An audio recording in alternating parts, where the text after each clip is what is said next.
Over or under? Seahawks, Patriots. Don't stress. SportsGrid breaks it all down.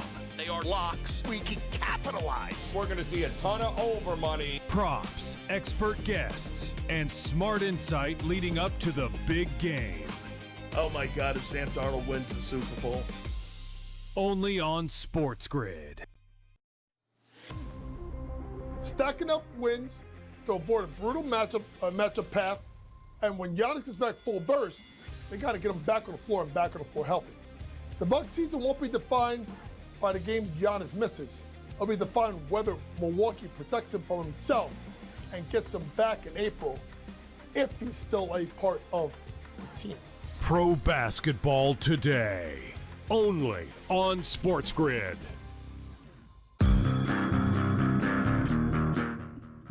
David Tyree. Oh, wow. The 2008 Giants win against the New England Patriots, and the Tyree catch of the Plaxico Burress game-winning touchdown. That was the only other time in Super Bowl history where the betting public won money. Wow. How about that? Wow. The Craig Carton Show, only on SportsGrid.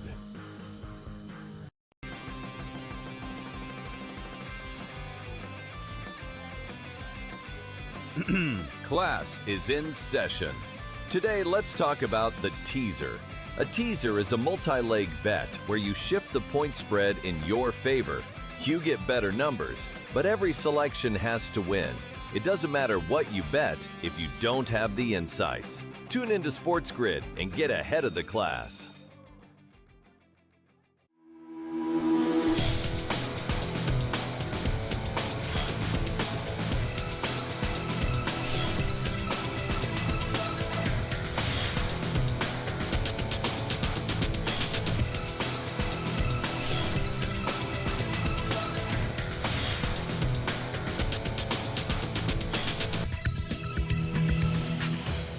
Good afternoon. Welcome to NewsWire here on SportsGrid. I'm Craig Mish. Get ready for a Super Bowl preview edition of the show. That's right. Each and every day here on NewsWire, all up until Friday, we will preview the upcoming Super Bowl in Santa Clara today.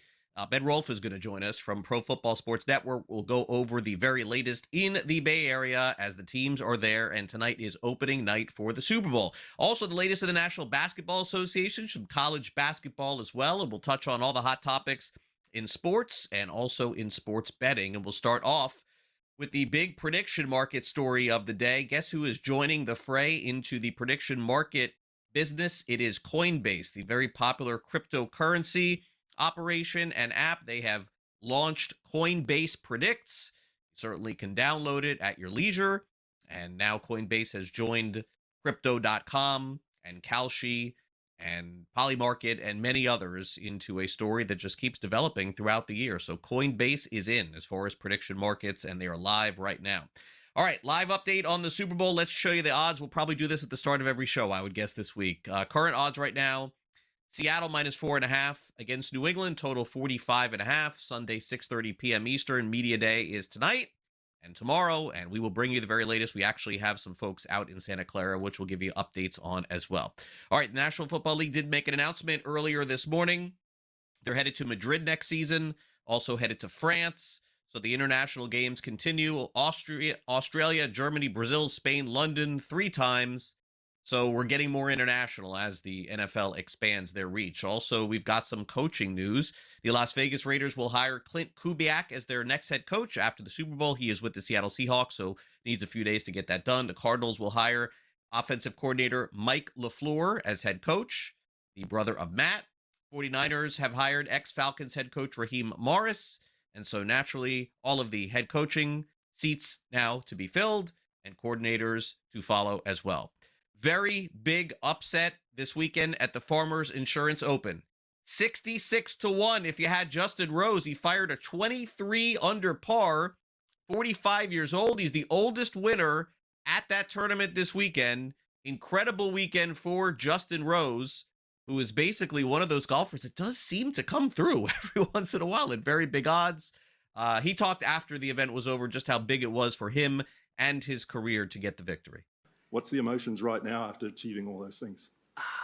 First and foremost, it's obviously an amazing feeling to win anytime, any place, by one, by whoever, wherever, on any golf course. But yeah, when you start to think about some of the sort of the way this week unfolded, it really is probably incredibly special. I just got really disciplined this week. Obviously, I was playing well, but I just thought the way I managed my game, the way I thought about things, the way I was patient at the right times, the way I was able to absorb a little bit of the odd mistake by holding the right putt at the right time. Yeah, it was just, there was a lot of sort of real, I guess, mental maturity from a strategic golf point of view out there, which, I think, look at the best players in history, Jack, Tiger, I'm going to say Scotty Scheffler now as well. That's the sort of thing that they do really, really well week in, week out. And I felt like that's something I did really, really well this week.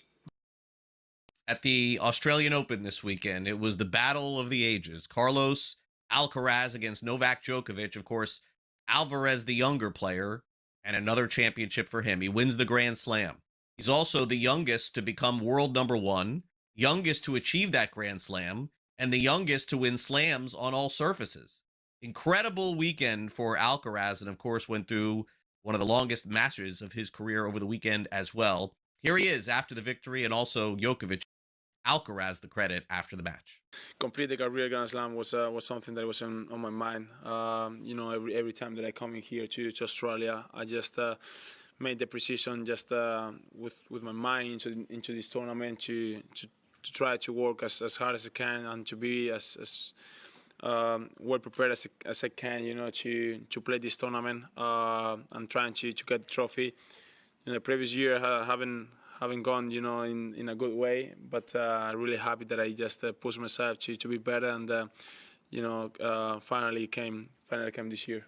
I can say that for me, it's always a pleasure to face him because he definitely is, one of the best players I've ever faced in my career. So, he makes you play your best tennis in order to beat him. So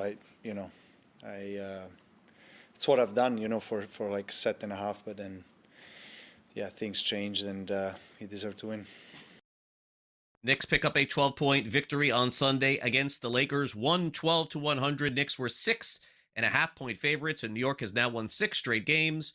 OG Anunoby with 25 points in this one, and Jalen Brunson after the game said it was good to see his shots falling. Yeah, I mean, shots not falling, you got to impact the game somewhere else. I kept seeing 2 people, and so just trying to make the right play at the right time, and we were getting good looks. And so just going to play the defense how we were playing, and they were knocking shots down, and the way we were moving the ball was great. What turned the game in the third quarter? Defense, our pressure, our physicality turned up a little bit.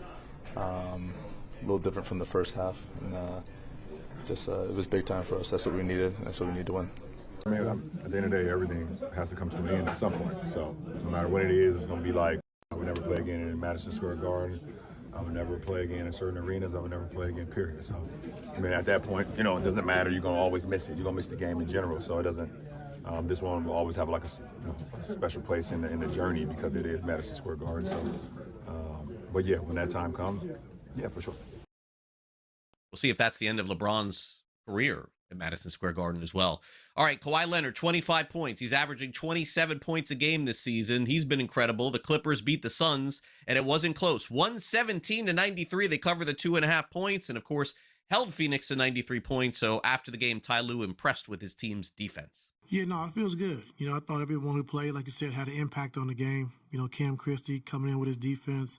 Nico defensively as well, and Jordan Mills scoring the basketball, and then going double big, with Zoo and Brook again, and so seeing another 5 turn off another 5 and post the basketball, but just everyone just, like I said, have fun, enjoyed it, but, competing at a high level, and I thought we were really good defensively tonight.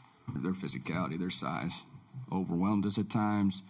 We got to use our speed the best we can. We couldn't get out in transition when you're taking it out of the net so often. Or after free throws. So, yeah, their size really impacted us for sure, really on both ends. Defensively, they're as good as anyone defensively when you're playing against them in the half court. You can't move them with an elite on-ball defender and done. And then offensively, they just threw the ball inside. And when they didn't getting inside. They threw it up on the glass. When they didn't do that, they got fouled and went to the free throw line. So, their size hurt us for sure.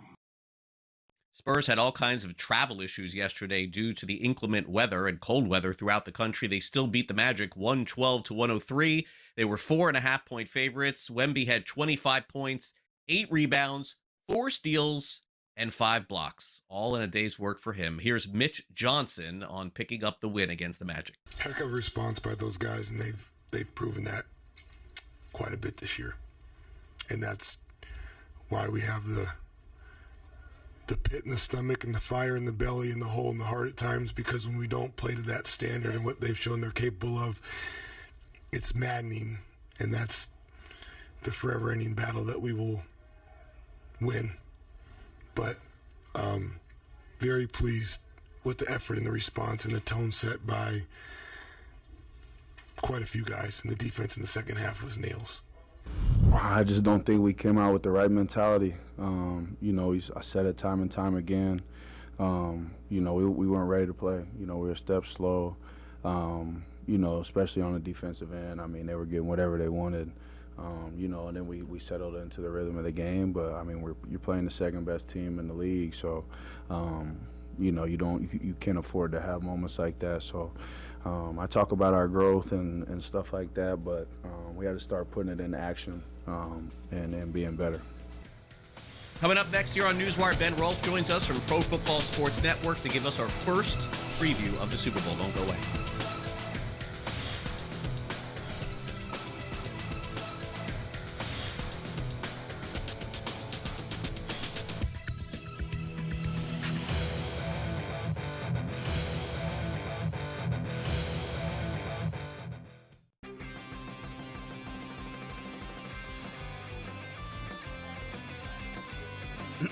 Class is in session. Today, let's talk about the teaser. A teaser is a multi-leg bet where you shift the point spread in your favor. You get better numbers, but every selection has to win. It doesn't matter what you bet if you don't have the insights. Tune into SportsGrid and get ahead of the class. But I remember being 16 in high school, being in my school uniform, long pants and a tie, and I deadlifted 200 kgs, so that's 440 pounds. So so that was, I actually have a video of it, so it might get leaked somewhere. Someone might be able to find that one. We might need to get that one to B-roll the show with. The Smiley Show, only on SportsGrid. Marshall's a tough environment, though. Marshall's that sneaky road trip, in my opinion, and this has been like a decade long that Marshall's been fire at home and terrible on the road. That's a dangerous road game, but if you look at, there's no return game with Kent State. There's no return game with Akron. Maybe when they go to UMass with Frank Martin being such a good coach, he could really take teams out of their rhythm. But I think there's a case that they could be undefeated in the regular season. In-game live, only on SportsGrid. How could you tell the story of baseball without Clemens, Rose, and Bonds? You don't have a Hall of Fame if you don't have those three dudes. Sills, you know what, man? These guys took steroids. There wasn't a steroid test and a PED test in Major League Baseball at the time. Do you understand this? Outspoken with Dan Cilio, only on SportsGrid.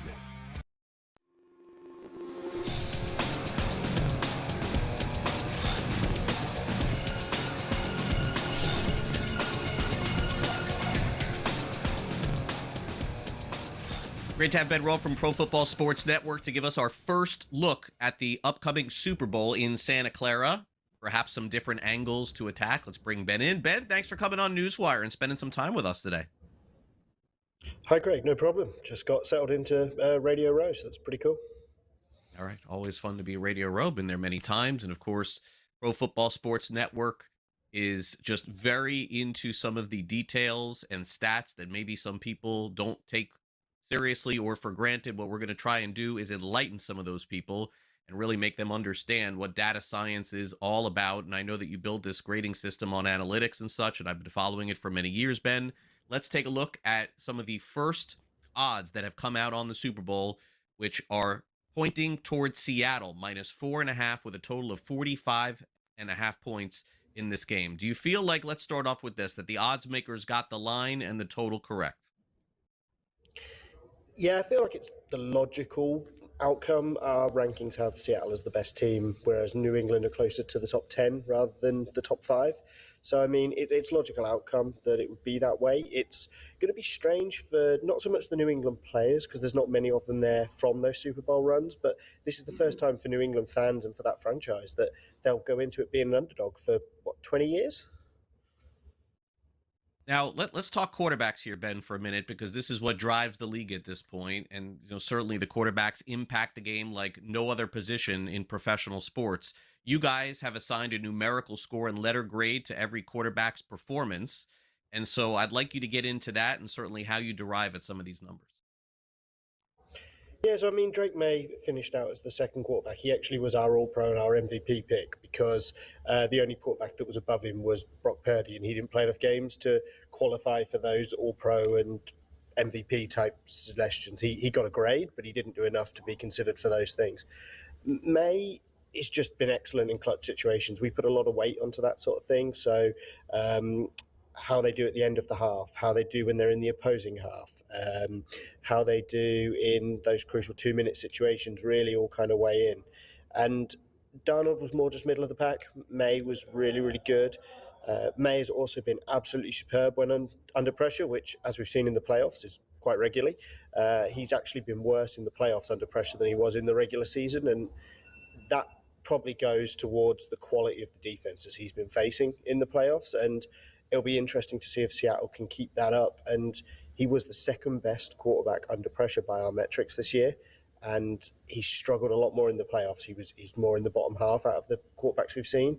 So hopefully he can stand up to that in this and make it a really good contest, because I fear if he starts to fold under the pressure of the Seattle defense, this could get ugly pretty fast.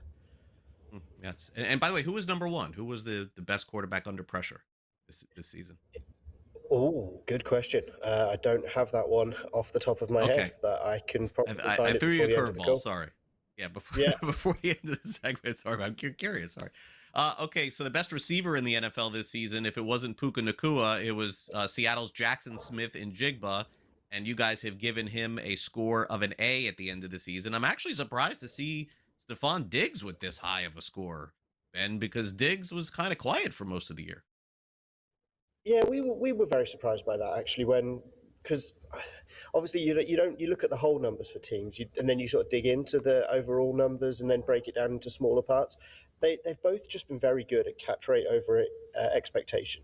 They're also, that's been really Diggs' biggest thing, is he's one of the best quarterbacks in the league when it comes to that. And he's just generally been a very reliable receiver for May. When he's gone to him, he's done well. He hasn't got the target share that the elite guys have, like the JSNs, the Puka Nacuas, but he's right up there with that next sort of tier of reliable number ones that a quarterback can throw to. And you could make the case that New England should be throwing to him more than they are. Ben, I think it goes without saying the defense has arguably carried both of these teams to the Super Bowl. I mean, Seattle's offense has been okay. New England's has not. But this is going to be potentially a defensive Super Bowl. The total is as low as a Super Bowl you're going to see in a long time, 45.5 in this one. So how do you guys define the defense statistically? And I know that you guys use what's called DEFI, so you get a numerical score based on their performances as well. Who scored better, and who do you think, which defense has the bigger impact going into the game? I mean, it's funny because Seattle was by far the better defense in the regular season, as the numbers on screen show, with an 88.4 compared to a 78.2 for New England. But New England's been by far the best defense in the playoffs, and some of that comes down to their opponents that they faced. It's going to be interesting to see whether it's just a case of New England's defense peaking at the right time, or it's a byproduct of those lower level offenses that they faced. Seattle have faced a couple of really tough teams coming into these playoffs that have made their defense perhaps look, I would say, a little bit worse than it was. Now, they did brilliantly against San Francisco, but against Los Angeles, they let a lot of points come through.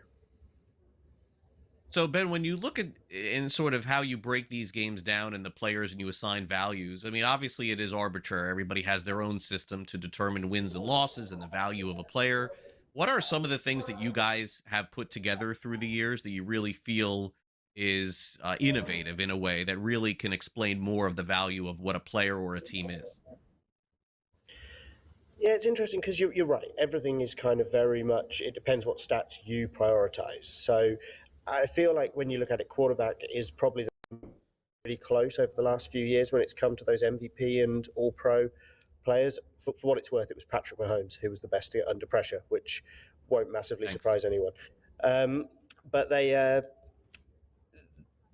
quarterback's really the one. The others we're still kind of refining. Wide receiver being a prime one is actually, it's really hard to justify how good a wide receiver is in the relation of the game because of how much his role is based on other factors. And the same goes for cornerback and safety.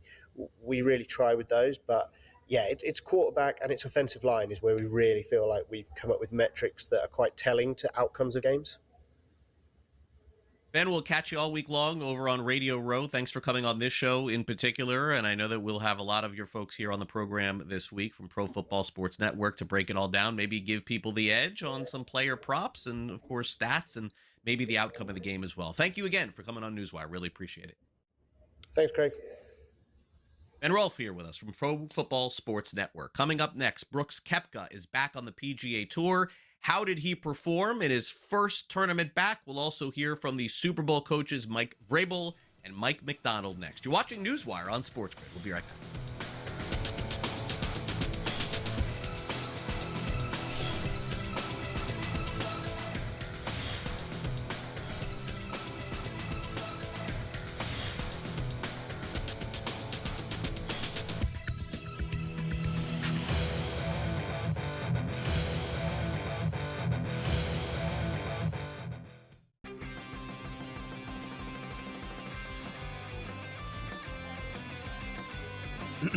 Class is in session. Today, let's talk about the teaser. A teaser is a multi-leg bet where you shift the point spread in your favor. You get better numbers, but every selection has to win. It doesn't matter what you bet if you don't have the insights. Tune into SportsGrid and get ahead of the class. But I remember being 16 in high school, being in my school uniform, long pants and a tie, and I deadlifted 200 kgs, so that's 440 pounds. So yeah, so that was I actually have a video of it, so it might get leaked somewhere. Someone might be able to find that one. We might need to get that one to B-roll the show in. The Smiley Show, only on SportsGrid. Marshall's a tough environment, though. Marshall's that sneaky road trip, in my opinion, and this has been like a decade long that Marshall's been fire at home and terrible on the road. That's a dangerous road game, but if you look at, there's no return game with Kent State. There's no return game with Akron. Maybe when they go to UMass with Frank Martin being such a good coach, you know, he could really take teams out of their rhythm. But I think there's a case that they could be undefeated in the regular season. In-game live, only on SportsGrid. How could you tell the story of baseball without Clemens, Rose, and Bonds? You don't have a Hall of Fame if you don't have those three dudes. Sills, you know what, man? These guys took steroids. There wasn't a steroid test and a PED test in Major League Baseball at the time. Do you understand this? Outspoken with Dan Cilio, only on SportsGrid.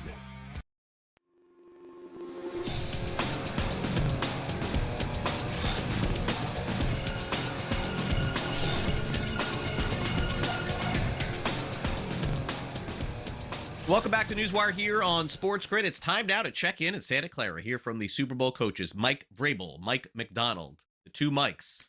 One Super Bowl coming up this Sunday. Also, Brooks Koepka back on the PGA Tour. He weighs in after his first tournament. It's time now for the SportsGrid Sound Off.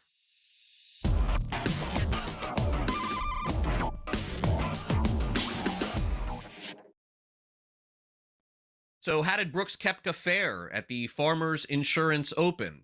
finished top 60. Not bad for his first time back on the PGA Tour in a couple of years. As we mentioned earlier, Justin Rose ended up picking up the championship, but Koepka has had a lot of success at next week's tournament, which is coming up fast and furious, the Waste Management Open, very popular one in Phoenix, Arizona.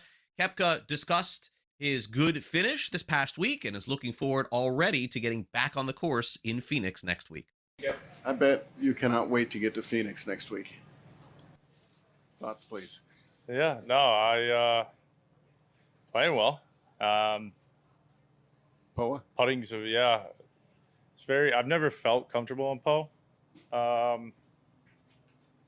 You just miss a few and you've got zero confidence. And I don't know, today I felt every 3-4 footer was slightly downhill, and I felt like it kind of went a little bit of both ways. I tried to firm them all and take the break out, just still be aggressive like I normally am, but I wasn't even hitting the hole. So I don't know, I'm just going to chalk it up to just a bad day, but I'm happy with everything else. Yeah, when you said earlier in the week, this would tournament tell you kind of where your game is. So after 3 rounds on a couple pretty tough golf courses, where is your game? Yeah, game feels good. I think putting is probably last in the field, but never really putted well here. Don't know the answer to it right now. Probably try to figure that out when I'm done with you guys. But ball strike, I'm very happy with. Everything seems to be lining up, so I'm very pleased. And all of the big stars will be at the Phoenix Open this coming week. We'll preview it with Brady Cannon a little bit later in the week here on the show. All right, Super Bowl Sunday is fast approaching. We've got several days to go. First, let's check in on the New England Patriots, and let's start off with head coach Mike Vrabel, who discussed the fact that his team, like every other team, is very engaged and involved on social media. Vrabel was asked if there was any point that he could try to get the guys to not use their phones. Seems like he says it's a futile effort. Is there anything about, don't do social media in the building? No, I mean, I guess on their time, in their break or lunch or breakfast or in the locker room. And again, I tried to keep them off their phones last week. It didn't work. I didn't know which phone to try to keep off of them. The first phone, the second phone, or the third phone. You a social media guy ever? Probably when I recruited. Coach, can you talk about wearing the white uniforms out in California and why that's a good idea for this team? We had to pick blue or white, and we went with white. Guess the blue would have been a good idea. The white, as long as we got a uniform on. I went through this with the uniform police in Tennessee. I try not to get too involved with it. We're the home team. We get to choose. Guys like the white uniforms. So you're 5-0 with the white uniform. So there you go. The captain. Hope the Tooth Fairy comes tonight too. We'll be real excited. 5-0, white uniforms. We'll see if that means anything going into the Super Bowl on Sunday. 4.5-point dogs. Okay, now let's get to Mike Macdonald of the Seattle Seahawks. The Seahawks have gotten to the Super Bowl on the strength of their defense. There's no question that they have played fantastic. A few blips along the way. But Macdonald very specifically gives credit to the Patriots' edge rushers and his own edge rushers and says that will be a major factor moving forward in the game. And there's talk about it at length if you wanted to. It just, I think the common thread between both of our teams is there's a kind of a synergistic effect to how we rush the passer, and they do the same thing. So that's something that I know that our guys take a lot of pride in on how we play, and it takes the whole front. It takes really all 11 guys to play in concert to create pressure on quarterback and get sacks. But I don't know. I think it might just the whole who has sacks, who doesn't. I'm not sure what that really is a function of. Early on, that's how we decided we wanted to operate. And to me, if you want to get anything done, you got to know where you're going and what you want to get that done. So you can't just walk out there and just throw the football out there and say, let's go practice. It's like, what is our intention today? Let's keep it simple. Let's do it together. And we hit a lot of marks, throughout this whole process. Not gonna lie, we didn't hit as consistently as I wanted, or as you'd hope we would, probably until this offseason. I just felt like the guys were locked in every day. That was awesome. Definitely going to be a good Super Bowl. Can't wait for Sunday. We have plenty of coverage leading up to it. We'll take a quick timeout. More on Big Game with Jacob Cameron next.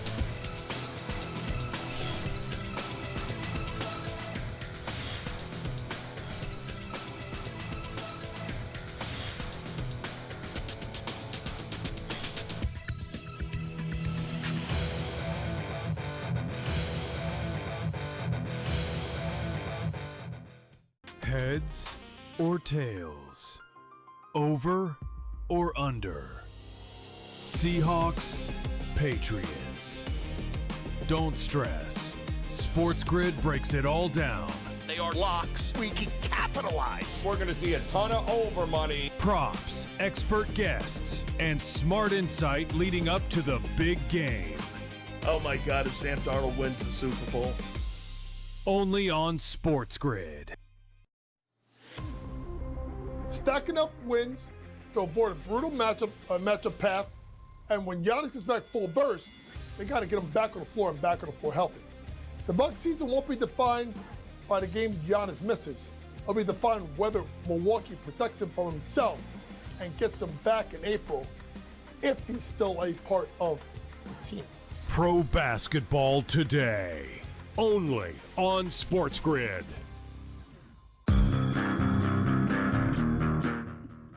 David Tyree. Oh, wow. The 2008 Giants win against the New England Patriots and the Tyree catch of the Plaxico Burress game-winning touchdown.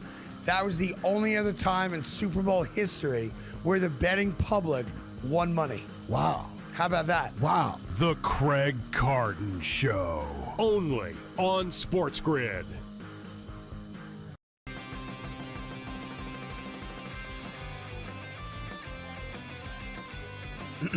Class is in session. Today, let's talk about the teaser. A teaser is a multi-leg bet where you shift the point spread in your favor. You get better numbers, but every selection has to win. It doesn't matter what you bet if you don't have the insights. Tune into SportsGrid and get ahead of the class.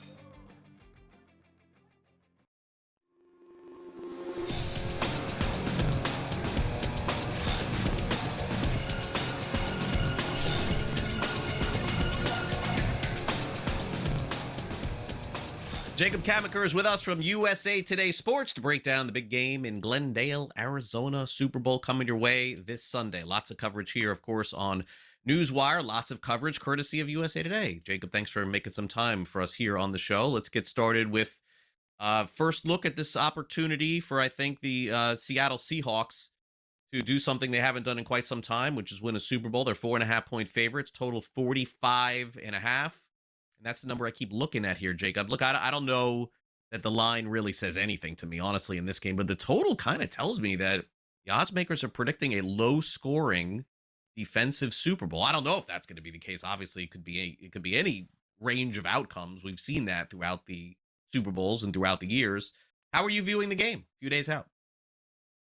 Yeah, I think it is going to be a lower scoring Super Bowl, Craig. I think the Seahawks are rightly favored in this one. I just think you look at the balance that they have with that elite level defense and with Sam Darnold playing at a high level right now. I think you look at that and you say, yeah, the Seahawks are probably the better team. They have the better roster right now. The Patriots are ahead of schedule. Drake May has been excellent this regular season, but the postseason we've kind of seen that offensive line just doesn't block quite as well against those upper tier defenses. That's caused May to be under a little more pressure, have some issue with fumbles, turnovers, sacks. So we'll see if he can find a way to kind of mitigate the advantage the Seahawks have on that side of the ball. But I think the Seahawks are certainly properly favored in this one. But I do think a lower scoring Super Bowl is likely. The Patriots defense has played at such a high level, particularly this postseason. I know some people will say, well, they haven't exactly played a murderer's row of quarterbacks facing Jarrett Stidham in a snowstorm and CJ Stroud looking lost. Justin Herbert, obviously good, but played behind a supremely banged up offensive line. But they're still allowing just 8.7 points per game in the playoffs. So, we've seen Sam Darnold at times over the years, have a lot of mistakes. He had a 4-interception game against the Rams earlier in the year. So if the Patriots can find a way to get pressure on Darnold, particularly up the middle where their offensive line isn't as strong at the center and right guard positions, and Milton Williams, Christian Barmore should have an advantage there. I think the Patriots can keep this one closer, but again, low scoring. I hate to say this, Craig, but it might be a little like Super Bowl 53 when the Rams and Patriots combined for just 16 points. So I think we could end up seeing that type of game if both defenses show up and play well. Yeah, I mean, it could be the case. That's what a lot of folks think could happen in this game. Very unlike the last time these two teams played And for nostalgia purposes, it would be nice if there was a lot to relate to here, Jacob. But honestly, there's probably, I don't know, are there any players left from Seattle or New England even in this game? Seattle led 24-14 entering the fourth, but everybody remembers that very last play of the game that Seattle threw an interception. It was Russell Wilson getting picked off by Malcolm Butler. I remember it vividly at the time. Everyone thinking, why didn't they just hand the ball off to Marshawn Lynch? Probably a story for another day or another Super Bowl. But I don't know. Is there really a revenge factor here? If it feels like there's all new players playing in this one. I think you're right. I can't think of off the top of my head, Craig, of any players who are left over on either side. I mean, obviously the Patriots in particular had a ton of roster turnover between the last 2 seasons alone. So I don't think anyone's left on that side of the ball. I think the Seahawks, John Schneider's remade that roster as well. But I do think that it's still a compelling storyline for the Seahawks fans, who remember that Super Bowl, that being the last time they were in the game and having that lost in such a painful fashion. Now, Craig, I was a freshman in college at the time of the Malcolm Butler interception. I went to UMass Amherst. So I was sitting in a dorm room full of about 20 people who all thought the Patriots were going to blow that game. And once the Malcolm Butler interception happened, it felt like an earthquake went off in the room, Craig. I thought we were going to break through the floor for a second there. So, that play really lives on in the mind of New England fans, too, as one of the best of this whole dynastic run up here. And I think it still stings the Seahawks fans a little bit because that was supposed to be the start of a potential Seahawks dynasty. And now 11 years later, they're finally back at the Super Bowl, whole new look team, but things didn't pan out as they had wanted back then. Now's the chance for them to win this one, more for the fans. The revenge factors with the fans, Craig, I think, more with the players. Yeah, I think that's fair. Okay, so let's go to New England's side for a minute. And, Drake May has had this incredible season, which could end up getting him the MVP. We really don't know if it's going to be him or Matthew Stafford. Rushing for touchdowns in the playoffs as well. So he's been the big story for New England. And as you can see there, the numbers speak for themselves. He's been fantastic. But really, a lot of the credit should be going toward the coach, I think, in this spot, Jacob. I mean, Mike Vrabel comes in and gets 14 wins out of this team from 4 a year ago. And look, we can make something out of the schedule, yes. But that doesn't get you 14 wins, Jacob. Maybe that gets you 10 or 11. I mean, they at the end of the season, you could say, no matter what, Ravens, Buffalo, Kansas City, New England, they deserve to be here. Yeah, absolutely. I think Mike Vrabel deserves all the credit in the world for how quickly he's pulled off this turnaround. And, they've added a lot of talent in the offseason, and the personnel was certainly improved. But the culture he's created within the team, where you can just tell he has a great relationship with his players, and the ability to scheme up quality defense throughout the year has been very impressive. Lost in a lot of this has been they've operated this season without their primary defensive coordinator. Terrell Williams went out for most of the season while battling prostate cancer. He's thankfully cancer-free, but it really just speaks to the fact that I believe he left the team around week 2, very early in the season. But Mike Vrabel has found a way with his staff to really get the most out of this defense, even amid those circumstances. So, yes, we can look at the schedule and say it's been a weaker schedule. Yes, you can look at the playoff luck and say, oh, they got lucky facing the Broncos in a snowstorm with a backup quarterback in the AFC Championship game. There's a lot you can point to that say, yes, sure, they've been extremely fortunate. But a 10-win turnaround doesn't come just from a schedule, to your point. There's a lot that's gone into this, and I think Vrabel, you can make a strong case for him as coach of the year. I think there's a lot of good coach of the year candidates this year, but he really should win because nobody, and I mean nobody, expected the Patriots to be able to get this far this season. And no one would have expected this Sam Darnold career, which has been storybook, to say the least. He goes from, I honestly thought when he was getting drafted, he was going to be a superstar out of USC. And then I was like, all right, I'm completely wrong because he was horrible with the Jets. But now everybody that played for the Jets, you kind of have to put an asterisk by their name because it seems like guys emerge from there and end up being good, just like Sam. But he ended up going to the Panthers and then backed up San Francisco, goes to Minnesota. For some reason, the Vikings are like, nah, we don't need you. He goes to Seattle. And man, this has just made all the difference here. I mean, Darnold has a lot of people to thank for this. Also, a side story to this, he's got to thank Pete Carroll, right? Pete Carroll for getting Geno Smith out of Seattle. If that doesn't happen, I don't know. I mean, Sam Darnold may not be playing in the Super Bowl this week. Yeah, I think you have a good point there. I don't know what the market would have looked like for him if, Geno Smith was still in Seattle. Maybe the Raiders would be interested in him, but we all know that Sam Darnold wouldn't have been able to carry the Raiders to a Super Bowl. No one, that roster was very bad there in Las Vegas. So I think this is an amazing story, and especially the fact that he gets a chance to play the Patriots, who he famously had that game where he was seeing ghosts against them on Monday Night Football back in 2019.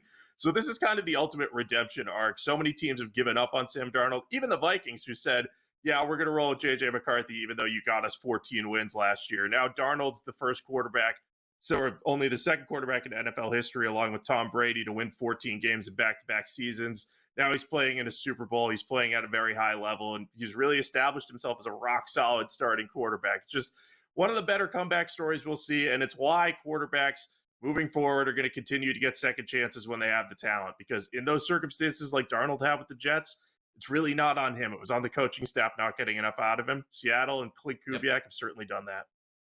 All right, so speaking of Kubiak, let's end on this. What do you make of him going to Las Vegas? They had to get a coach's quarterback here. I mean, it had to happen because Fernando Mendoza is the number 1 overall pick of the draft, we think.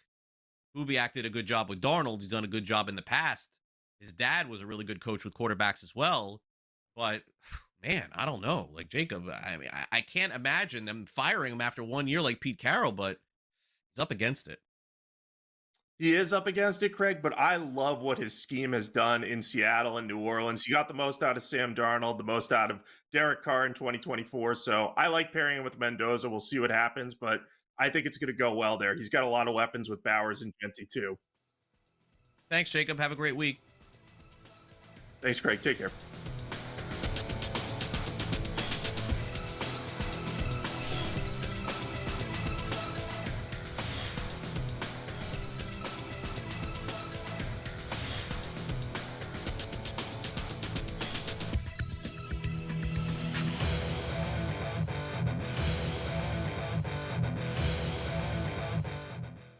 Heads or tails? Over or under? Seahawks, Patriots. Don't stress. SportsGrid breaks it all down. They are locks. We can capitalize. We're going to see a ton of over money. Props, expert guests, and smart insight leading up to the big game. Oh my God, if Sam Darnold wins the Super Bowl. Only on SportsGrid. Stack enough wins to avoid a brutal matchup path, and when Giannis gets back full burst, they got to get him back on the floor and back on the floor healthy. The Bucs season won't be defined by the game Giannis misses. It'll be defined whether Milwaukee protects him from himself and gets him back in April if he's still a part of the team. Pro basketball today. Only on SportsGrid.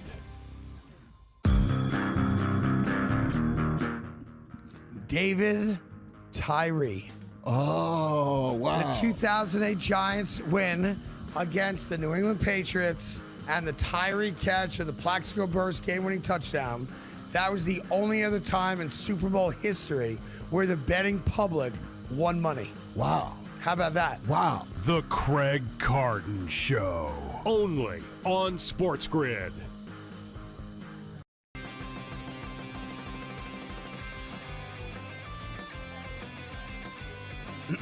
Class is in session. Today, let's talk about the teaser. A teaser is a multi-leg bet where you shift the point spread in your favor. You get better numbers, but every selection has to win. It doesn't matter what you bet if you don't have the insights. Tune into SportsGrid and get ahead of the class.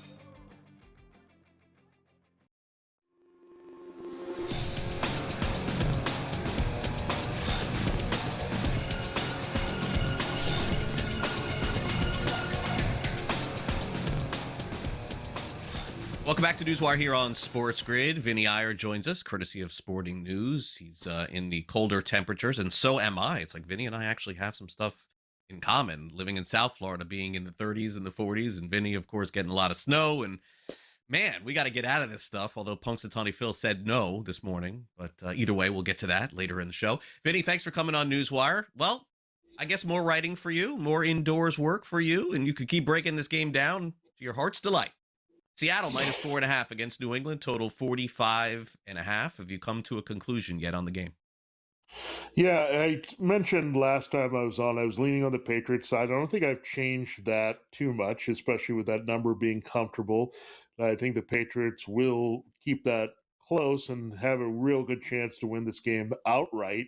Now we have the news that there's a little distraction potentially for the Seahawks offensive coordinator with Clint Kubiak taking the job. This usually, except for last year with Kellen Moore, does not end up well for the guy taking the job next year. There's always something that goes on. It could be more coincidence, but we've seen in the past Kyle Shanahan struggled when he was going to be named the 49ers coach. He did not coach a good second half against the Patriots, and it cost them a win. So this can come into play. I don't know how big of a factor it's going to be, but it's a little distraction here that the Seahawks are going to have to deal with their offensive coordinator.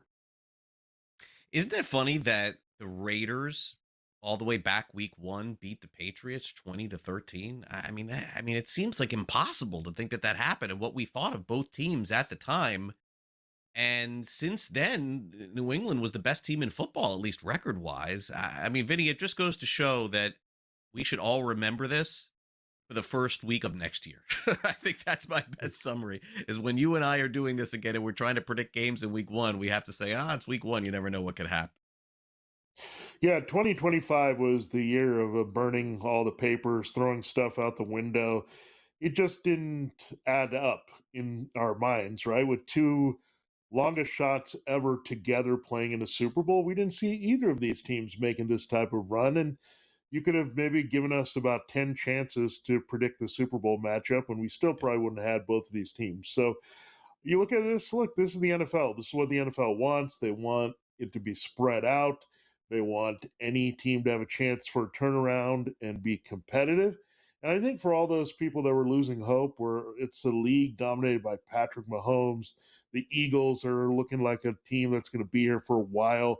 The 49ers are hard to get through in the NFC as well. That's not the case. And now the door's open, and that's why you had, again, related to this, 10 coaching changes, because everyone is chasing this magical formula that goes from non-playoffs to going all the way to the Super Bowl. And every ownership is going to demand this thing. Why aren't you doing this? This guy's doing that with this. So the leashes are going to be shorter on these coaches. And I do not want to be in that position of trying to turn around teams that have issues here as one of these 10 new coaches that we now have. Yeah, I agree. And that's part of the dynamic that we deal with, trying to figure out the NFL. So, Vinny, I don't know that I make that much of the Patriots' ascension on defense in the playoffs. I think they played great, and I don't want to take anything away from them. But, Vinny, I'm still stuck on that game in Denver as if it really meant something. And that's the one game that we have to look toward most because it just happened. I mean, no team could do anything. And I don't think it was the defense. I do think it was the conditions. But now we're playing in almost perfect conditions in Santa Clara, and I expect the Patriots to give up some more points.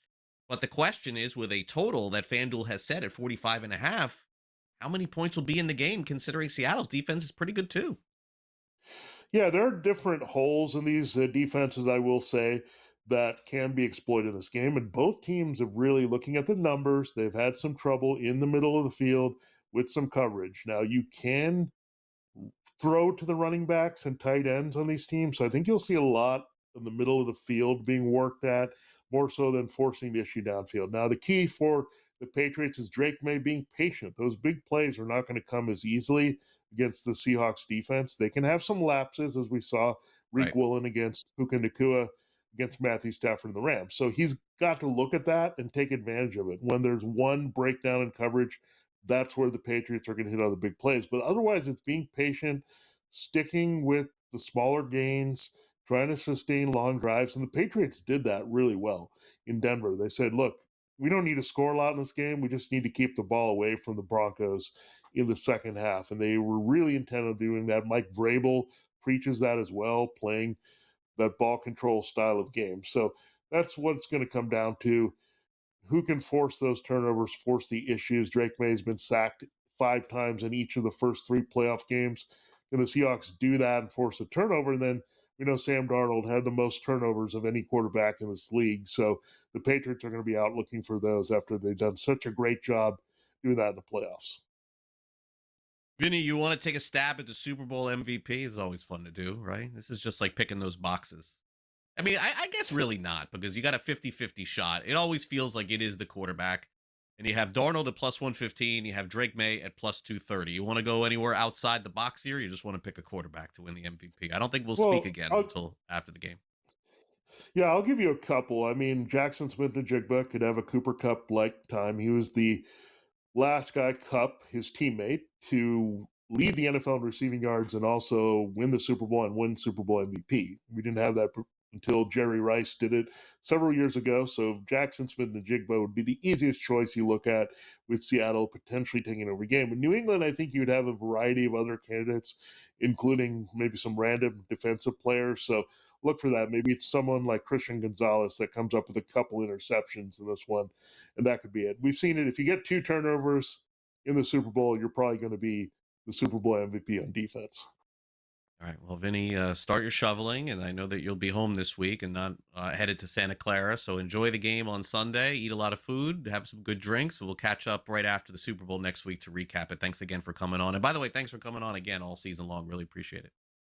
Yep. Thanks a lot, Craig. See you then. All right. Vinny Iyer joining us courtesy of Sporting News. Coming up next, hey, a name I'm very familiar with. Nigel Eccles gets interviewed by Brady Cannon out at the G2E conference in October. Nigel Eccles, if I'm not mistaken, the founder initially of FanDuel when they first started several years ago. So we will hear from him, and then we will also check in with Carlin Gay on the National Basketball Association, go through some results and some previews tonight. You're watching NewsWire on SportsGrid. We'll be right back. Don't go away.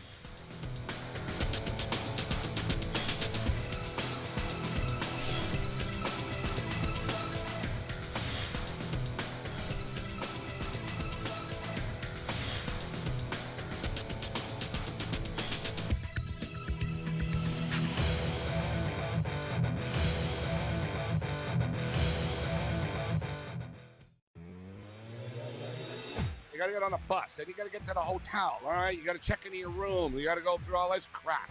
It's like, yeah, it's done for you, but it's still not like you're still sitting there. You're still in traffic. Yeah, you're still like, it's still 2 a.m. You still want to be in bed, right? You're like, oh my God, I'm on some highway in Calgary right now. It's 3:30 in the morning, and we're playing against the Canucks tomorrow, right? Like, it's not as smooth as people always think. In-game live, only on SportsGrid.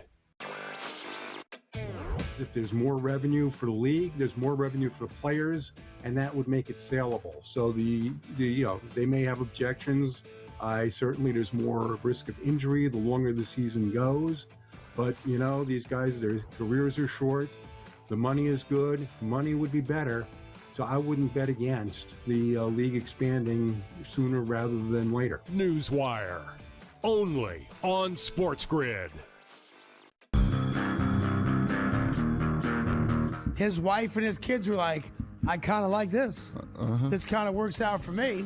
Hey, daddy's a celebrity again, so I get access to things. Daddy's making money again. Hadn't made a nickel in the last 5 years. Now he's made a lot of money, so I'm sure they're good. Yeah. But all of a sudden, the prospect of daddy being away, like he ain't cheating on you in Buffalo, I can tell you that. I live there. The Craig Carton Show, only on SportsGrid. Marshall's a tough environment, though. Marshall's that sneaky road trip, in my opinion, and this has been like a decade long that Marshall's been fire at home and terrible on the road.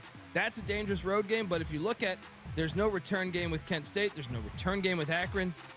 Maybe when they go to UMass with Frank Martin being such a good coach, he could really take teams out of their rhythm. But I think there's a case that they could be undefeated in the regular season. In-game live, only on SportsGrid.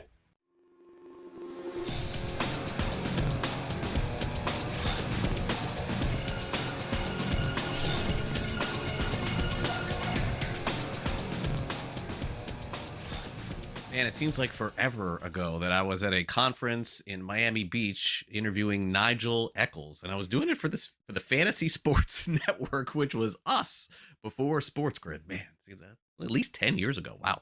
All right, so Brady Cannon sits down with Nigel Eccles. Let's see what he's up to now, formerly the founder of FanDuel. and now into a lot of different tech and information. So they spoke back at the G2E conference in October, and here's Brady with Nigel. Welcome back, everybody. It's Brady Cannon with you on SportsGrid. And not long ago, this month, we were out earlier in Las Vegas at G2E, the Global Gaming Expo at the Venetian Expo Center on the Las Vegas Strip. And unfortunately, we were not able to meet up with our next guest, but we have made time here. He is kind enough to spend some of his time with us, and that is Nigel Eccles, a longtime executive in the digital technology space, sports betting, casino, gaming, what have you. He is currently the co-founder and CEO of BetHog. Nigel, thank you so much for joining us here on SportsGrid today. Thanks for having me. So tell us about BetHog. What I understand, it is a crypto casino and sports book. And just for, the average viewer here, does that mean the currency deals with crypto and otherwise it's a full-blown casino with a sports book and all that good stuff? So, if you're not familiar with crypto, it's a full-blown casino and sports book. However, we take deposits and cryptocurrencies. Although interestingly enough, some of the most we take in deposits are actually stable coins. So they're USDC, USDT. So pretty much equivalent to a dollar. So the crypto element to it is only really that we take deposits in crypto. It's after that, it's very, very straightforward. And this is all online based? Yeah, so it's all online. The other thing that I would mention, how we differentiate between other crypto casinos, because there are hundreds of other crypto casinos, is we started working this just under 2 years ago. The focus was to build the best product and be completely product focused. The industry, I would say, over the last 3 years has been much more marketing focused. So giving people the best bonus offers, the best deposit match. And we do that as well.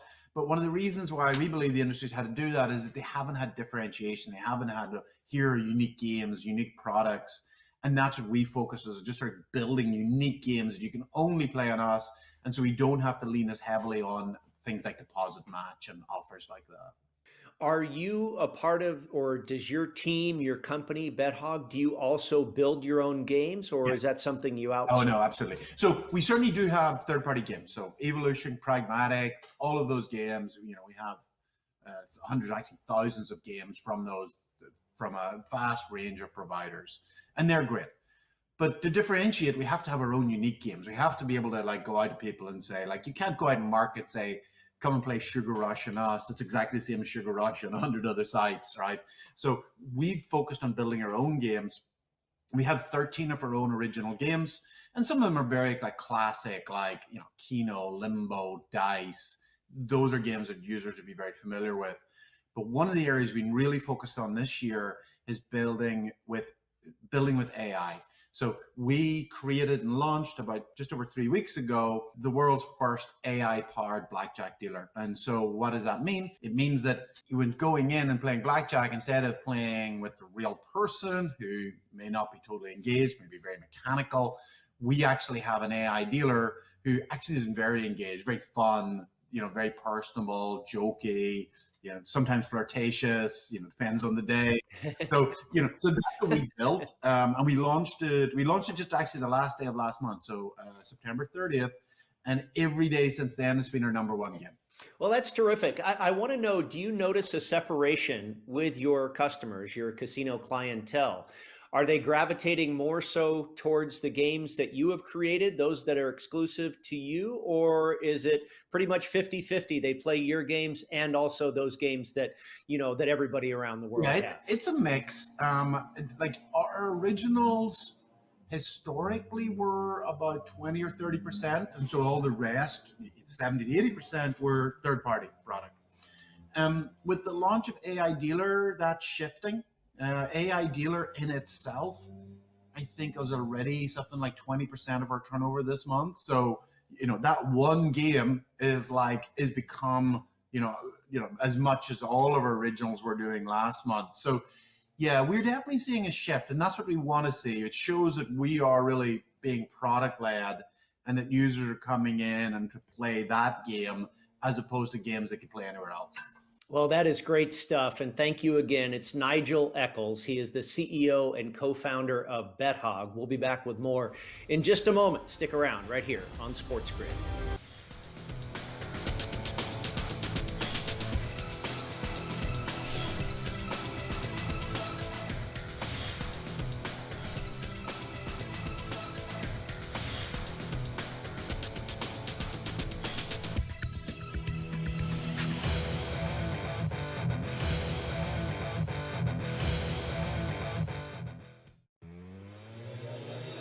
You got to get on a bus. Then you got to get to the hotel. All right. You got to check into your room. You got to go through all this crap.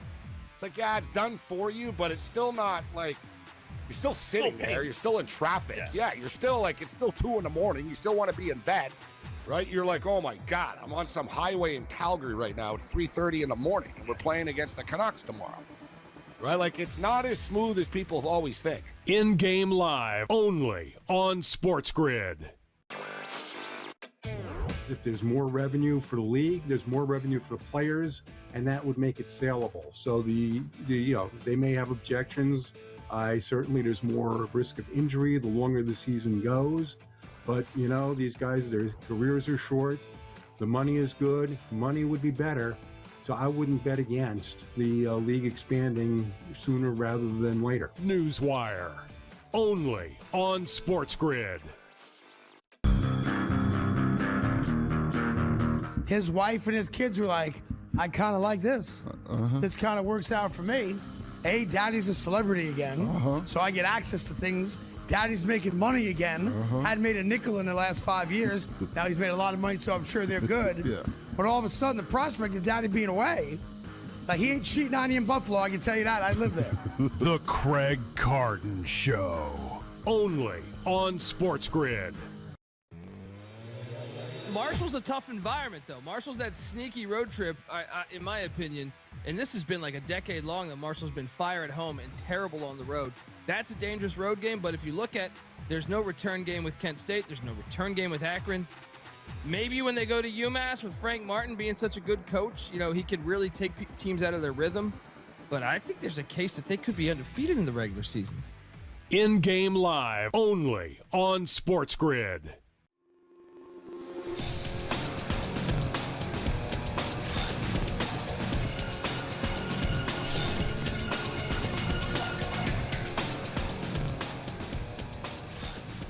Welcome back to NewsWire here on SportsGrid. Always great to catch up with Carlin Gay, talking some National Basketball Association, some recap, some preview as well. Carlin, hope you're well. Great to catch up with you. Thanks for coming on NewsWire today. How are things, man? You staying warm out there?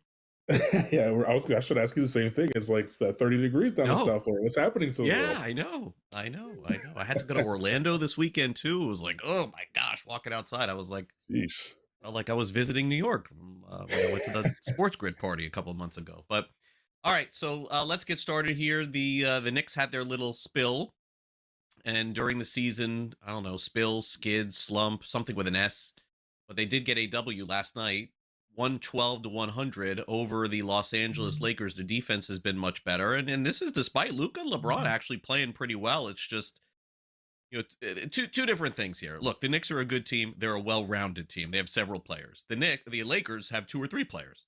So they got to figure that out. So let's start with New York and go to LA. Yeah, well, with New York, I think what we saw is a team that kind of hit that wall in the middle of the season when you realize, hey, our ceiling is, can we get to the NBA Finals? And we get a little bored about the regular season. You find less reasons to get motivated for certain games, and all of a sudden you're losing to teams you shouldn't lose to. Plus, you have some players coming in and out of the lineup. So I think now that we're inching in on close to the All-Star game, we're going to start to see what the New York Knicks are really and truly about. They now have something to chase, and that's the number 1 seed in the Eastern Conference in the Detroit Pistons. No one saw that coming, but hey, the Pistons are here, and if the Knicks want home court advantage throughout the entire playoffs, they're going to have to start to string some wins together and hope that the Pistons start to lose some of these games so that they can catch up to them. So there's no more time for playing games. And I think last night was a good sign for Knicks fans because that was a nationally televised game. It was the first ever Sunday night basketball game, Craig. I didn't know if you noticed, but NBC made a whole big deal out of it. Yeah, and I did. The players know that. Everybody realizes that, right? Caitlin Clark's there. Everyone is kind of focused on that one game on that Sunday night. So the Knicks, I guess, sent the message to the rest of the league, hey, we understand we can play to the level of competition, but we also know that we have a level that we can get to that not many other teams in the NBA can get to. And we saw that last night with the win against Lakers. Agreed. Yeah, NBC's pumping out that content. They got baseball coming, Carlin, too, in case you didn't know. Yeah. Okay, so let's get to the lowly Nets. They take on the Pistons, so it was like a bye game for them. Pistons win by, I'm looking at this, looks like my math is bad, but 50 or 60 points here, as Detroit just rolls them. And look, I think Detroit is one of the premier teams, not just in the East, but in the NBA. And Brooklyn will probably be talking about making trades here in the next week or so. Yeah, and Brooklyn should be, right? And, the trade deadline coming up at the end of this week, they're going to be active on the phone trying to improve their roster, or at least get better for, seasons to come, and that's just gathering draft picks. This draft, by the way, Craig, if you're a team that is not in the NBA playoffs or is kind of in that play-in scenario, you want as many draft picks as you can get. This is a really, really deep NBA draft coming up. So you don't want to give away picks for, players that aren't going to be around for many, many years. If you're going to give away picks, these are some valuable draft picks that you're going to give away in this NBA draft coming up. But if you look at the Pistons, I don't know if they have more talent than some of the other teams in the NBA, but I do know that they play a lot harder than everybody else. Like they from the minute that ball goes up, they are just going to outplay you. And sometimes that's a skill. Right. And that's the reason why they're leading in the Eastern Conference. Yes, Cade Cunningham is great. Yes, Jalen Duren, deservedly so, is an all-star. But after that, you can't name these players. Like, they can fall on you if you're a casual NBA fan, and you'd be like, all right, here you go, 6'6", sir. Let me just help you up off of your seat. The rest of the world is slowly finding out that this Detroit Pistons squad is just kind of forming what the city is. It's a hardworking bunch. They're going to beat you up defensively, and they're going to do just enough offensively. If I had one gift for them in a trade deadline, I would say they need a secondary scorer, because I don't know that they could win a championship this year with just Cade Cunningham and Jalen Duren, who is a phenomenal player and an all-star, like I said. They need someone else that they can reliably get 20 to 25 points from on any given night. So there's not many players like that right now. They don't grow on trees.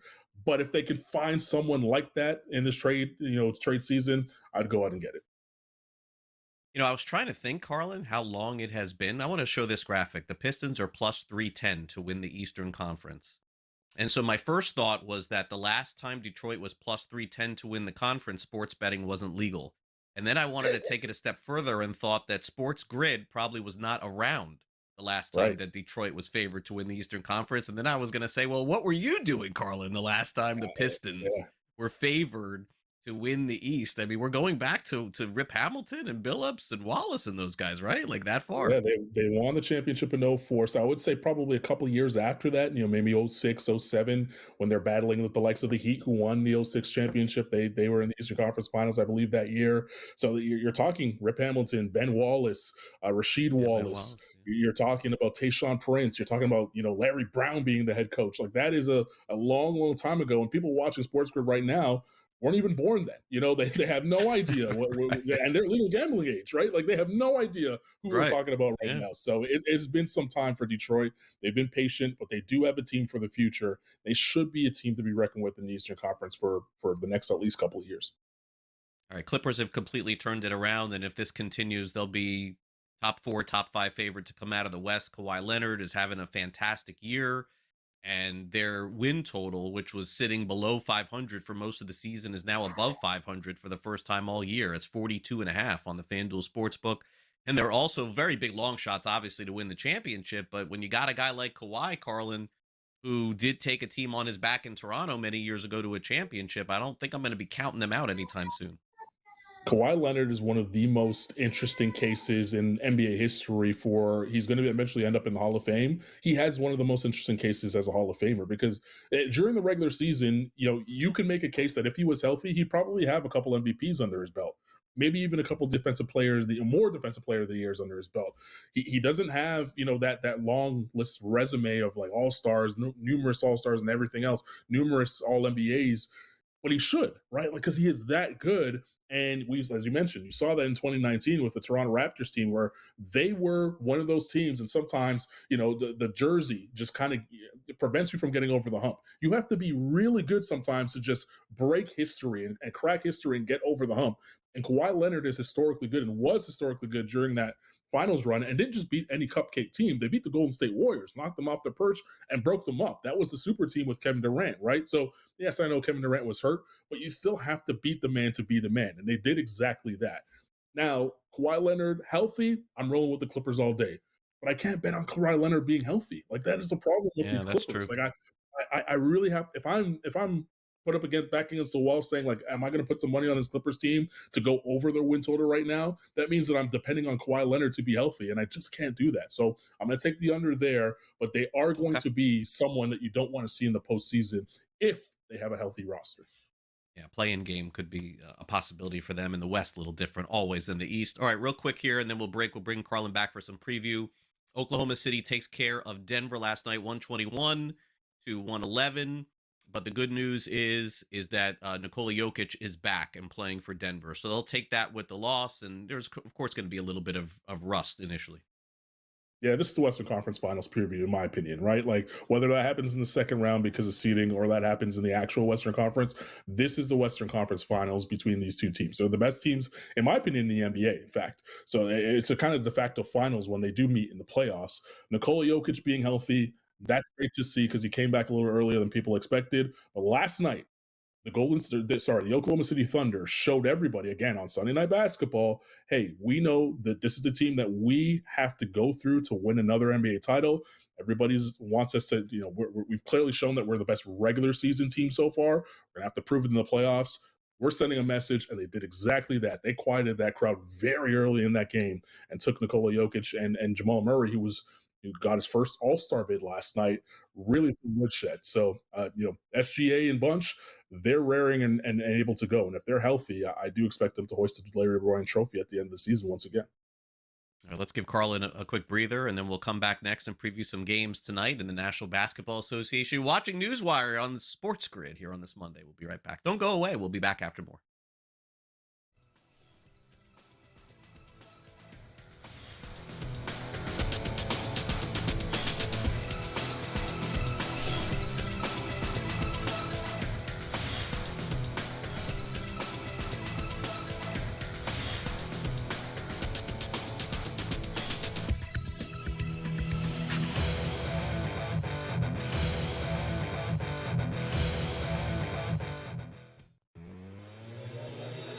You got to get on a bus. Then you got to get to the hotel, all right? You got to check into your room. You got to go through all this crap. It's like, yeah, it's done for you, but it's still not like you're still sitting there. You're still in traffic. Yeah, you're still like, it's still 2 a.m. You still want to be in bed, right? You're like, oh my God, I'm on some highway in Calgary right now. It's 3:30 in the morning, and we're playing against the Canucks tomorrow, right? Like, it's not as smooth as people always think. In-game live, only on SportsGrid. If there's more revenue for the league, there's more revenue for the players, and that would make it saleable. So they may have objections. Certainly there's more risk of injury the longer the season goes. But, these guys, their careers are short. The money is good. Money would be better. So I wouldn't bet against the league expanding sooner rather than later. NewsWire, only on SportsGrid. His wife and his kids were like, I kind of like this. This kind of works out for me.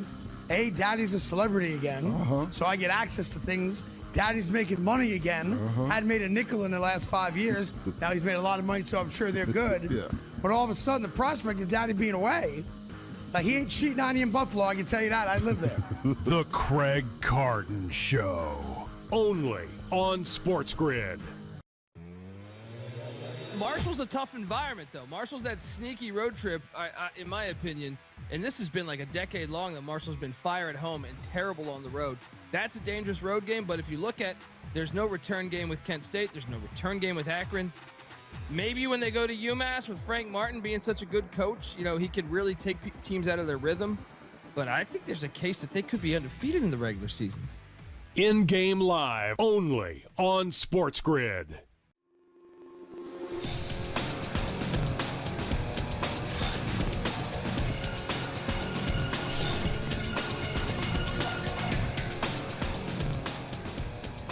Welcome back to NewsWire here on SportsGrid. Let's get as many games in as we can while we have Carlin Gay with us to preview games against the spread in the NBA, maybe some totals as well.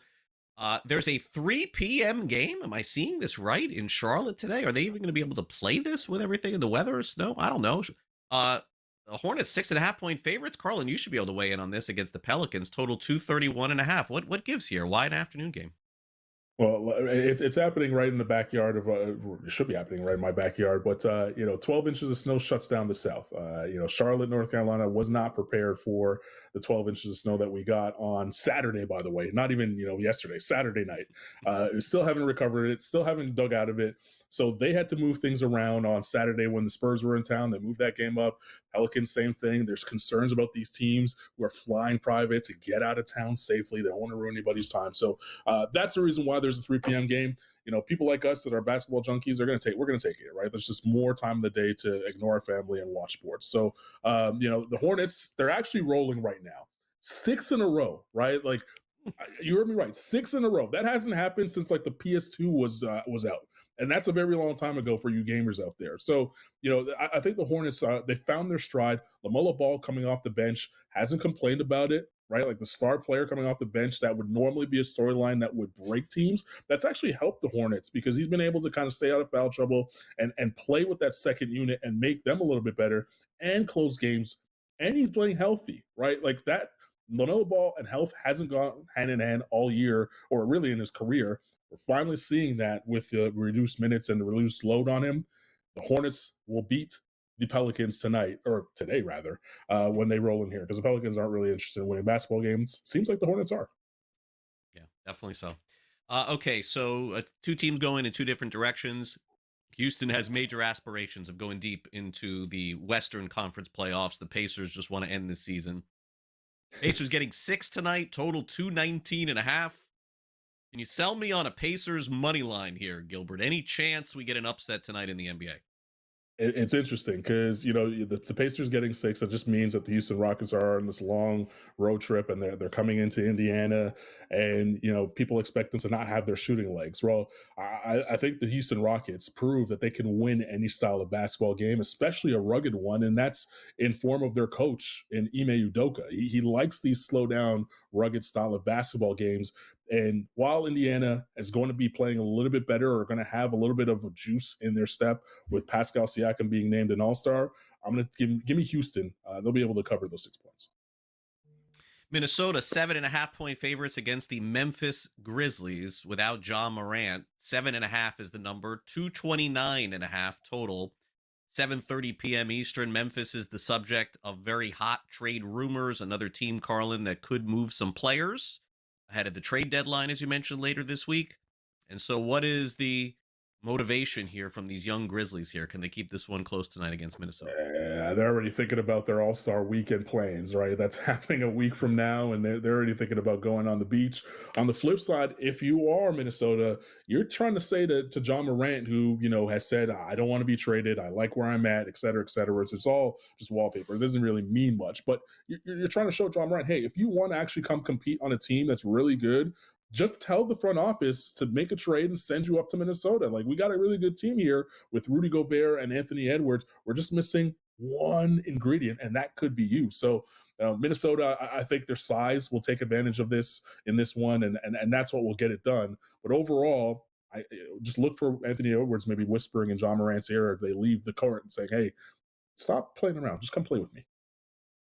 Fair enough. All right, the Paul George Bowl, it was supposed to be in this game until Paul George found out he wasn't going to be playing for a month and a half here, maybe more. Clippers 2-point favorites against the Philadelphia 76ers. That was a tough pill to swallow. No drug pun intended there, Gilbert, for Philly. This tells you that even without him, Philly still with an Embiid playing well and Maxey playing well, absolutely with a chance to pull off this mini upset tonight in LA. How do you see this one? Yeah, someone forgot to tell Paul George he doesn't have to hit home runs in this sport. He could just go out and play basketball. But anyway, you have a Philly team that I think of the last time I was on with you, I said, watch out for Philly. They're slowly starting to figure it out. They're getting healthy at the right time, and they're gelling together. Now that's all thrown out the window because of this Paul George mess. So, Philly's one of those teams that I really I'm not sure what to make of when they're not healthy. But when they are healthy, I think they're one of the scariest teams in the Eastern Conference. I think in this specific game, though, anytime I can get Philly, playing on the road, or Joel Embiid playing in a basketball game, I'm going to lean towards him because he likes to kind of show up in these marquee games on a Monday night. So give me Philly, give me Joel Embiid. Tyrese Maxey, by the way, whatever his point total is, I'm going to take the over on that too. He's in the heater right now. All right, fair enough. All right, so you're gonna play this one straight with me. I'm gonna tell you what I think about this whole Giannis situation, Carlin, and I'm gonna tell you from my reporting hat and my media hat here, is that I think personally that Giannis will be traded, but I think it doesn't make any sense at all for the Bucks to trade him right now and not wait until the end of the season. But everybody I bring on the show, I think that they just want content because they're saying the opposite. They got to move him now. They got to do it. And I sort of am getting the sense that people want this move just to be able to talk about it. Why would the Bucks trade him this minute, Carlin? Why wouldn't they just wait? I mean, the guy's not even healthy. They're not playing well. Why wouldn't they wait till the end of the season, open up this box to every team in the NBA as opposed to these 2 or 3 teams that could potentially make a move? I don't get this one. I think it's fair of loss. I really do. I think if you had a GM whose back is against the wall, who knows he needs to perform in the postseason, and you're thinking about windows of opportunity closing in Golden State, Miami, some of the places that he's been rumored to, and you think about those GMs that are like Pat Riley, he's not going to be around forever, right? Like he wants to build one more championship team. You can get that done now, and getting Giannis in the door earlier rather than later, you could then worry about building a team around him in the offseason with the remaining parts that you do have. Thinking about the offseason so far away, there's so much basketball to be played in a wide open Eastern Conference. That's the biggest thing that I think, for Miami, they have to think about. Like, they're not too far off. They are Giannis Antetokounmpo away from being one of the top teams in the conference. So if I'm Miami, I make the trade. And if I'm Golden State, I say Steph Curry's time is ticking. Let me get him someone else to play with. Great stuff, Carlin. As always, enjoy the rest of your week, and we'll catch up again soon. Thanks for coming on Newswire. Thanks, Greg. All right, Carlin Gay joining us, courtesy of Sporting News. Coming up next, one coach in the NBA had some pretty harsh words for the media. Frank Thomas, Hall of Famer, did the same on social media. We'll have that and more when we return next.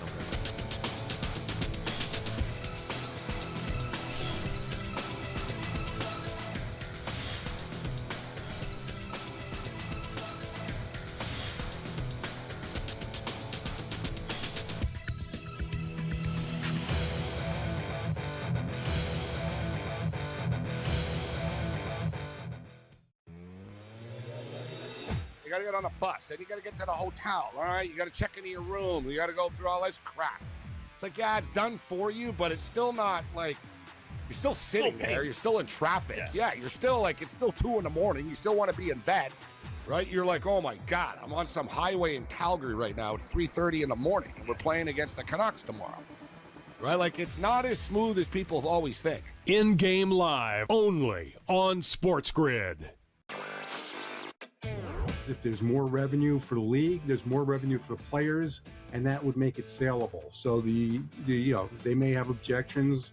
Certainly there's more risk of injury the longer the season goes. But these guys, their careers are short. The money is good. Money would be better. So I wouldn't bet against the league expanding sooner rather than later. NewsWire, only on SportsGrid. His wife and his kids were like, I kind of like this. This kind of works out for me. Hey, daddy's a celebrity again, so I get access to things. Daddy's making money again. Hadn't made a nickel in the last 5 years. Now he's made a lot of money, so I'm sure they're good. Yeah. But all of a sudden, the prospect of daddy being away, like he ain't cheating on you in Buffalo, I can tell you that. I live there. The Craig Carton Show, only on SportsGrid. Marshall's a tough environment, though. Marshall's that sneaky road trip, in my opinion, and this has been like a decade long that Marshall's been fire at home and terrible on the road. That's a dangerous road game, but if you look at, there's no return game with Kent State. There's no return game with Akron. Maybe when they go to UMass with Frank Martin being such a good coach, he could really take teams out of their rhythm.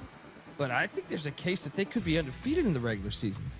In-game live, only on SportsGrid.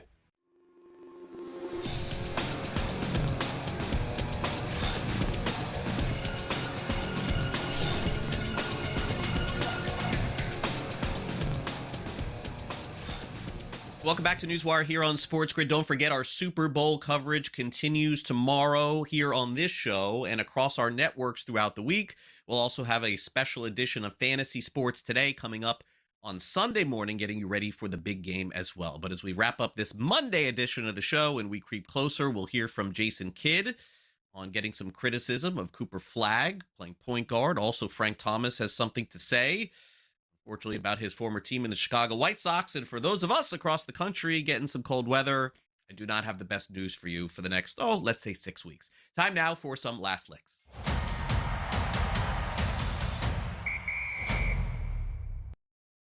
Dallas Mavericks have lost 4 straight games. Anytime a team loses more than 2 or 3, it starts to get into the coaches' heads a little bit. And in this case, it got into Jason Kidd, no question about that. In fact, after the game, Kidd was asked very specifically about placement, one of his players. And he was asked about Cooper Flagg and the reason why he's playing point guard for his team. And Kidd was certainly not happy with the question. Coach, you get a lot of national criticism for playing Flagg at point guard. Over the last 2 games, he's been on the ball. Criticism, that's your opinion. You guys like that bullshit. That's not, I've done this.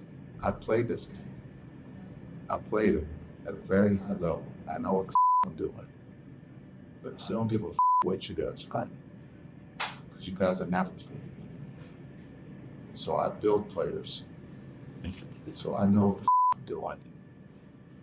So to take criticism, it only makes me better. Because if I wasn't doing right, you guys wouldn't be poking holes in what I've done. But even after, like Jason Kidd, like him as a player and as a coach, but this is, as they would say, the jump the shark moment for athletes and coaches in sports. I've said this many times on the show, and I'll say it again. The day that you say you didn't play the game to a reporter, that's usually the end of you. I mean, honestly, Jason Kidd has to understand that this is part of the job. This is what this is what we do. We ask questions, we criticize, we get paid to do that. And Jason Kidd, as great as he is as a player, he's a Hall of Famer, great as he is as a coach, and I'm sure he's great, he can't do what those reporters can do, which is write stories, AP style, print, media, TV, right? Can't do it. So there's no reason to go after the reporter in that way. Once you do that, you've lost the media. You've lost those people in the room. Unfortunately, I think the end is coming. Jason Kidd, just off that. Don't do it. Don't say you never played the game. It's the only thing you can't do to the media. It's the only thing you can't do. He did it. Sorry. Frank Thomas went on social media yesterday and did not appreciate a post from the Chicago White Sox. Thomas, one of the greatest players in the history of baseball and arguably the greatest hitter in the history of the White Sox. The White Sox put out a social media post honoring Black History Month and just used Frank Thomas essentially as a footnote and not a feature. Why? I have no idea, but Frank Thomas didn't like it, although he was mentioned, didn't mention him as much as he thought he should have been, and he's probably right. Said that he made a lot of money for the White Sox organization in the past, and Frank Thomas certainly not happy about it. Went to social media, did that. I wonder if he'll pull that down. I don't know. He was very upset yesterday, but Big Hurt, one of the greatest players in the White Sox. If they're going to mention Black History Month and the greatest players to ever play for their team, Frank Thomas is probably number 1. And they did not treat him like that yesterday. Okay, Puxatawny Phil came out this morning, and the groundhog came out, and I do not have good news for you. 6 more weeks of winter across the country. So that means everyone in the Northeast, some people here in the Southeast are going to be seeing 6 more weeks of winter. And he did see his shadow yesterday. Hate to see that. And naturally, I feel so bad. You know, it was in the 30s and 20s here in South Florida this weekend. We actually snowed or like flurried in some parts of Florida as well. But again, can't complain because we're going to get out of this in like a week. And all my friends, including everyone up in New York at SportsGrid, is going to be dealing with temperatures under 10. All right, thanks to our great guests here on the show today. Thanks to Ben Rolfe for coming on from Pro Football Sports Network. Also, Jacob Kamaker from USA Today, Vinny Iyer, and Carlin Gay from Sporting News. Thanks to all of them for coming on the show as well. What we'll do is give you an idea of what we have coming for Fantasy Sports Day and all of our great programming on Sunday. So make sure you stay tuned because we've got some great stuff coming up Sunday. There it is, Fantasy Sports Today, Outspoken, Pro Football Today, and In-Game Live. That is our rundown and our lineup. We'll be back with our next show tomorrow. I'll see you then. Thanks again to Frank and Luke. I'm Craig Mish. Enjoy the rest of your day watching Sports Grid. We'll see you tomorrow for our next edition of the show. See you then.